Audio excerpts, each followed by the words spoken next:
Hey there, sports fans. I'm Richard Stutzman. And I'm Jillian Kay, and this is Duck U Sports.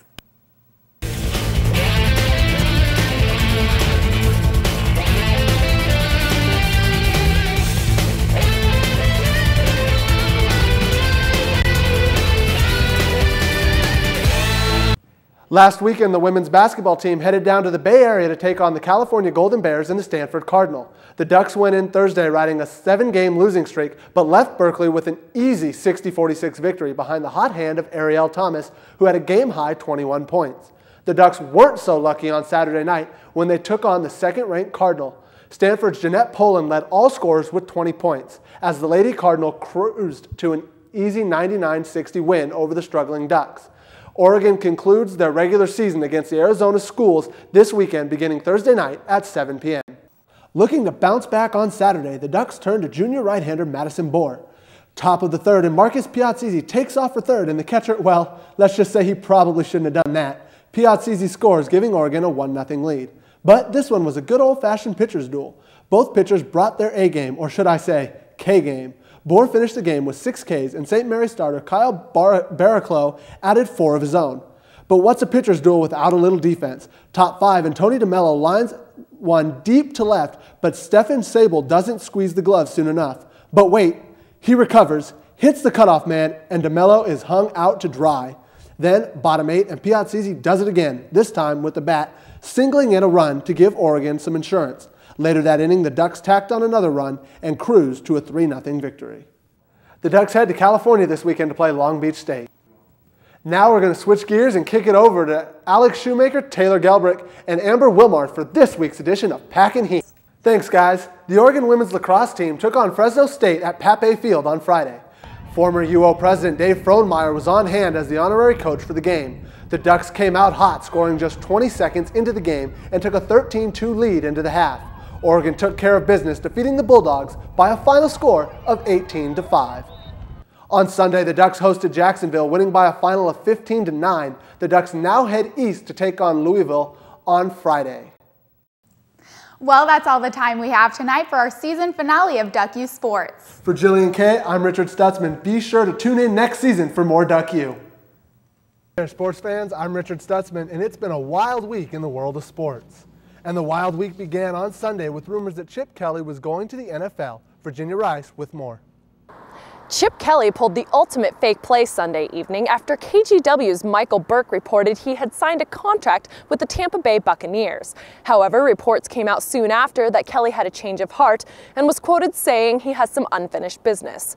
For now, Kelly remains hard at work recruiting while the team continues off-season workouts. I'm Virginia Rice reporting for Oregon News. Oregon fans had another scare earlier in the year as offensive lineman Carson York tore his patella during the Rose Bowl on January 2nd. And as our Nick Cody reports, York has a long road to recovery ahead of him. As the Ducks football team heads into their off-season workouts, offensive guard Carson York finds himself crutching on the road to recovery. The 3-year starter tore his patellar tendon in his right knee trying to make a tackle after an interception during the team's Rose Bowl victory. I thought, I'm going to make this tackle. And so I sort of had an angle to cut him off, and then he cut back right at me. And so I tried to plant off my right leg to sort of come back at him. And when I planted, I just felt like my knee exploded. And so all I really remember is this like white light of like pain. And I've watched the replay, and apparently I make the tackle, but like I have no recollection of it. All I remember is like this massive explosion in my knee.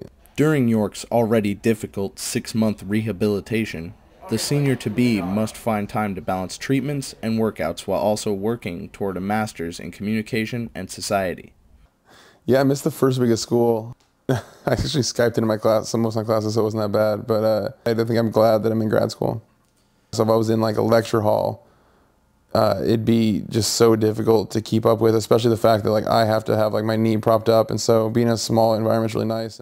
With the aid of Oregon's top-of-the-line treatment center, York hopes to make a full recovery by the summer so that he may join his teammates on the field for the Ducks' 2012 season. Guys look to you for answers, and you try to provide them for them. And so, I want to get back and get involved and, provide that for the team. For Oregon News, I'm Nick Cody. The 2012 regular season kicks off on September 1st against Arkansas State. The recruiting class for the Oregon men's baseball team received a top 15 ranking for the second time in as many years. Baseball America ranked the Ducks' 2011 recruiting class 9th in the nation. Coming off a top 15 ranking last year, Oregon finished with an overall record of 33-26. The Ducks kick off their 2012 season on February 17th in Honolulu. After a lockout-shortened offseason and a regular season that saw new teams emerge as contenders, we finally have our Super Bowl matchup. The New England Patriots defeated the Baltimore Ravens on a last-second missed field goal by Baltimore kicker Billy Cundiff in the AFC Championship game. The Patriots will be taking on the New York Football Giants, who won the NFC Championship game in overtime to defeat the San Francisco 49ers. The Super Bowl is scheduled for February 5th in Indianapolis. The University of Oregon men's golf team has been flying under the radar despite a recent stroke of success. Here's Anthony Buckles with more. The University of Oregon men's golf team is back on the grind in preparation for this upcoming season. Coming off one of the most successful fall seasons in team history, the Ducks find themselves ranked number 2 in the nation. With talks of winning a national title being the common goal amongst the group, it appears the Ducks are as driven as ever. And with the team led by a group of crafty seniors, this squad could have what it takes to bring home the hardware. To bring in a national title home for the school would be huge. This is a program that's really built up in our 4 years, and see the ultimate goal of a national title being accomplished would be unbelievable. Current group of guys was ranked number 1 in the nation a couple years ago and finished 3rd in the national championship in 2009. So the core of that group is his final seniors. So the expectation, not expectation, but the goal is to try to win a national championship and a Pac-12 championship. The Ducks season begins this Saturday at the Amari Ari Invitational in Hawaii. Reporting from the Eugene Country Club, I'm Anthony Buckles. And right about now, the golf team is probably grateful for the good weather they've had to practice in. Sammy, are they going to keep getting it?